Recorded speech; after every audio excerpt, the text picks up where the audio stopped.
Em terceiro lugar, a bioarqueologia contribui para o estudo sobre quantas migrações vieram para a América durante o povoamento. Então, eu trouxe por primeiro aqui os modelos de migração baseados nas análises de DNA.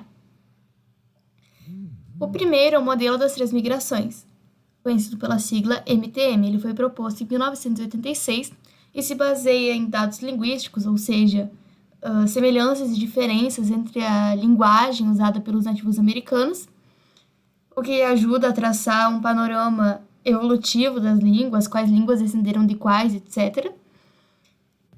De traços não métricos dos dentes, ou seja, traços qualitativos dos dentes, e polimorfismos de DNA, ou seja, diferentes formas que o DNA pode ter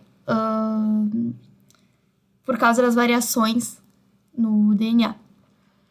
E esse modelo ele propõe que houve uma grande primeira migração, que foi a que deu origem aos ameríndios, seguido por duas posteriores que ocorreram somente na região ártica, ou seja, ao norte da América do Norte, que foi a que deu origem aos esquimós aleutas e ao povo Nadene. Também temos o modelo da migração única, o MMU. Ele foi proposto com base na coalescência do DNA mitocondrial, que foi explicado no vídeo anterior, nos nativos americanos. E eles sugerem que houve apenas uma migração à América, porque todos os haplotipos do DNA mitocondrial, ou seja, todas as variações encontradas na América do DNA mitocondrial, se originaram ao mesmo tempo e estavam distribuídos em todo o continente, o que sugere que então teria vindo apenas um povo diverso em relação ao DNA mitocondrial e que ele teria povoado a América inteira. Em terceiro lugar, nós temos o modelo de fluxo gênico recorrente, o MFGR, e ele é bem semelhante ao modelo das três migrações. Ele também sugere que houve uma migração original, inicial, que ocupou todo o continente, e que na América do Sul não teve muita troca de genes com outras populações. A população na América do Sul não houve tanta variação genética posteriormente, enquanto no norte nós tivemos então as duas migrações posteriores, os esquimós aleutas e do povo Nadene. E a principal diferença entre essa teoria e o modelo das três migrações, que foi o primeiro que a gente viu, é que essa reconhece que houve hibridização entre populações, ou seja, diferentes populações que estavam aqui na América se encontraram e tiveram descendentes que tiveram ambas características dos dois povos, e que assim surgiram outros povos na América. Além das análises de DNA, nós temos os modelos que têm como base a morfologia, ou seja, o formato de crânio e de dentes. Na real, tem aqui um principal, que é o modelo dos dois componentes biológicos principais, o MDCBP, que ele foi proposto pelo Walter Neves, que é esse aí da direita, ele é um biólogo. Muita gente acredita que foi ele que descobriu o crânio da Luzia, mas não foi, ele já falou em diversas entrevistas isso.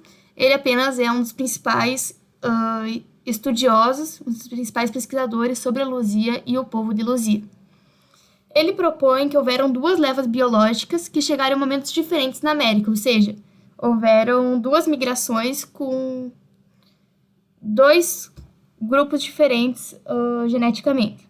Uma aconteceu há mais de 13.000 anos e outra há menos de 13.000 anos. Essa que chegou em segundo lugar substitui, então, a primeira, apesar de ainda haver alguns descendentes dessa primeira leva biológica, como nós vamos ver agora em seguida. O Walter Neves chamou essas duas levas biológicas, a primeira de paleoamericanos e a segunda de ameríndios.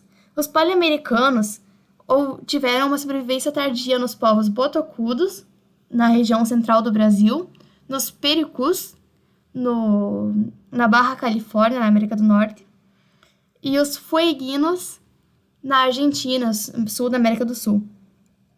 Os paleoamericanos, eles tinham um crânio estreito e longo, enquanto os ameríndios um crânio curto e largo, era mais redondinho o rosto.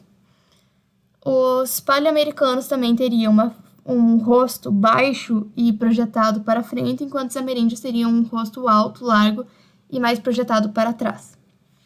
Os paleoamericanos teriam as órbitas, ou seja, a região ocular, a região do olho e as cavidades nasais, buraquinhos narinas, no caso, relativamente largos e baixos, enquanto os ameríndios teriam relativamente altos e estreitos.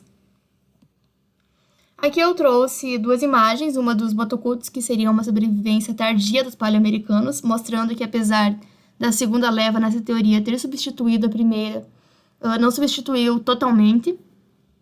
E os paleoamericanos eles seriam mais próximos dos australomelaneses africanos, enquanto os ameríndios seriam mais próximos dos asiáticos.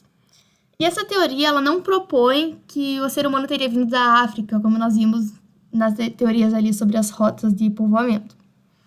Na verdade, o Walter Neves ele é um grande defensor do povoamento pelo Estreito de Bering, mas ele acredita que como o fenótipo africano, ou seja, como a genética africana estava bastante forte no Velho Mundo, foi trazido pelos asiáticos, pelas populações asiáticas que vieram à América, e foi a que primeiro se estabeleceu por aqui. E, em segundo lugar, vieram os ameríndios. Aqui eu trouxe uma imagem de uma indígena da etnia Guajajara com seu filho. E é possível perceber realmente as diferenças entre os dois povos que foram apresentados nesse slide. Enfim, essa teoria do Walter ela é bastante apoiada pela morfologia, mas não pela genética. Na verdade, a genética contradiz muito essa teoria do Walter. A única evidência que poderia ser usada por ele para justificar através da genética é que realmente foram encontrados povos que sumiram geneticamente e foram substituídos por outro. Mas